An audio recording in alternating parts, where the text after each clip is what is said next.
যাকাতের টাকা এমন না 10 টাকা 10 টাকা করে আমি 500 জন ফকিরে দিয়ে দিলাম, এটা নয়।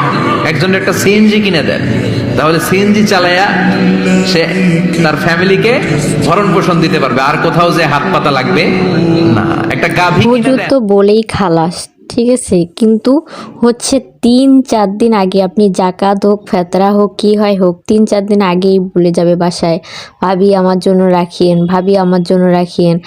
এখন যদি আমরা বলি যে একজনকে আমরা দিব আর বাকি কাউকে দিব না, তো মুখটা যদি আপনারা দেখেন, ওই মুখটা দেখলেই আপনারও মানে মায়া লাগবে, মানে এমনভাবে মুখটা করবে, মানে কুকুরে পা দিয়ে দিছে এরকম একটা মুখ করবে, বুঝছেন। এখন বাসা থেকে তো কাউকে ফিরিয়েও দেওয়া যায় না। আমি আবার মাঝে মাঝে কি করি, আমার নিজস্ব টাকাও বাইর করে দিয়ে দিই, কাউকে ঘুরে দিতে ইচ্ছা করে না। কিন্তু হুজুর তো বললো হাদিসের কথা, হাদিসের কথা তো সবাই মানতে চায়, কিন্তু হাদিসের কথা কয়জন মানে, কয়জন মানে একদম গরিব মানুষ মানে, ওরা কিন্তু এটাকে আবার খারাপ দৃষ্টিতে দেখে, যদি ওনাকে ফিরিয়ে দেওয়া হয় তো উনি খারাপ দৃষ্টিতে দেখে।